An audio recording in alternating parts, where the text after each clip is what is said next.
Hello, once again welcome to Mathline channel. In this channel you will be getting a basic maths lesson every week. Those who have not watched the previous lessons, please watch from the beginning and continue watching for better understanding.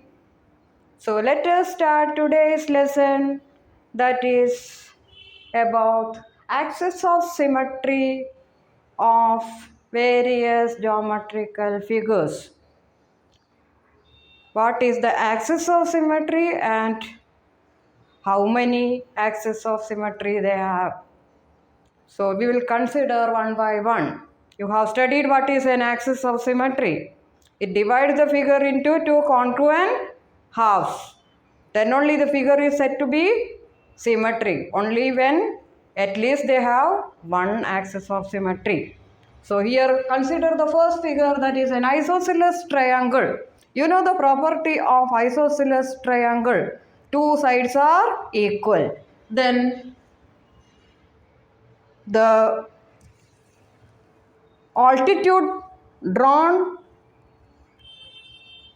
on the non-congruent side or median drawn on the non-congruent side is the axis of symmetry of an isosceles triangle. So how many axes of symmetry for an isosceles triangle? Only one axis of symmetry for an isosceles triangle. And next one, equilateral triangle.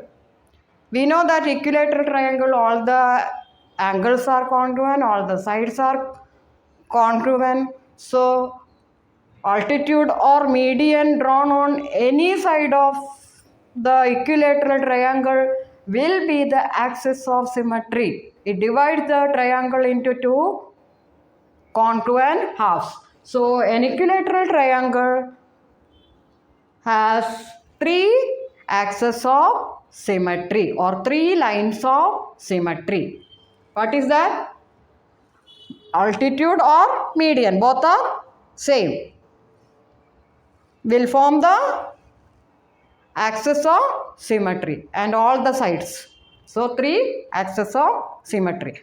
If it is scalene triangle, all the sides are non-congruent, no axis of symmetry. Remember that. I have not drawn the figure which do not have axis of symmetry. So scalene triangle is non-symmetric figure.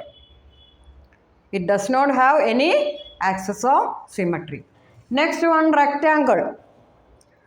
Rectangle also has two axes of symmetry. The line passing through the midpoints of the opposite sides will be the axis of symmetry for rectangle. And two axes of symmetry. So remember that when the quadrilateral is a parallelogram, it does not have any axis of symmetry, or parallelogram is non-symmetric figure. Remember that. I have not drawn the parallelogram. Parallelogram has no axis of symmetry. Next one is square. In square, you know that all the sides are equal, all the angles are equal, diagonals are congruent, diagonals are perpendicular bisectors of each other.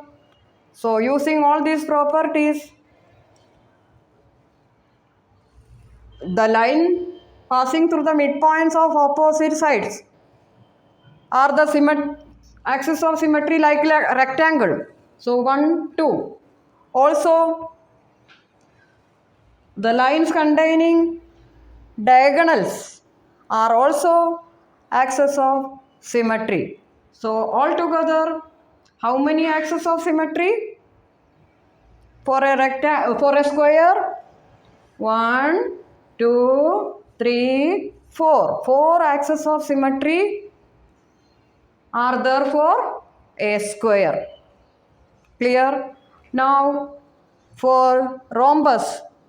Rhombus,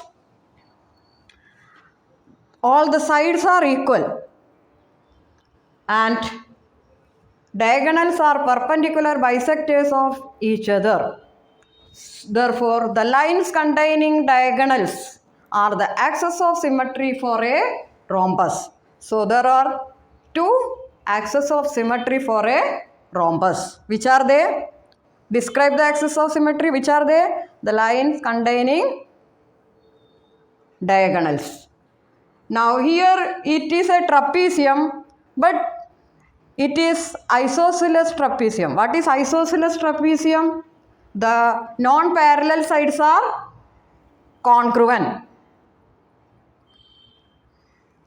So, the axis of symmetry is the line passing through the midpoint of parallel sides.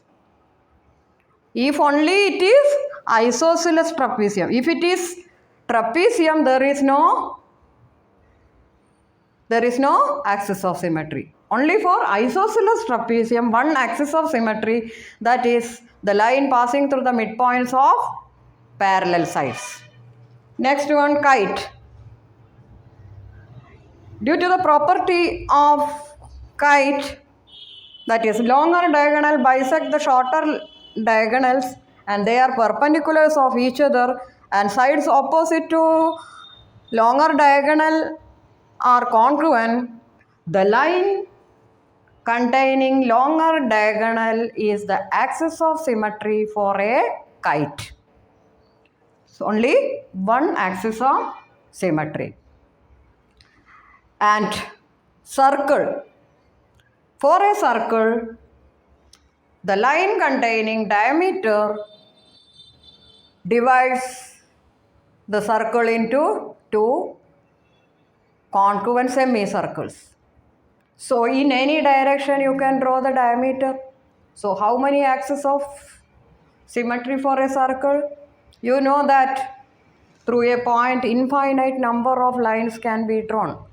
So infinite number of axes of symmetry for a circle. What is the axis of symmetry? The line containing diameters. Next, semicircle. For semicircle, only one axis of symmetry. Only which is the perpendicular bisector of this diameter. For a semicircle, only in one direction it will divide into two congruent halves. So that is all about axis of symmetry of various geometrical figures. You can try by drawing different figures and whether they are symmetric or not. If they are having at least one axis of symmetry, they are symmetric. If they are not having any axis of symmetry, they are non-symmetric. Clear? So that is all about axis of symmetry.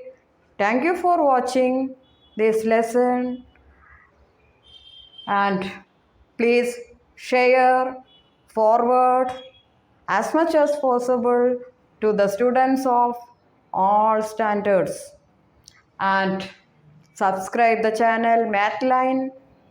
See you next week with a new topic. Have a nice day. Bye bye. See you. Thank you.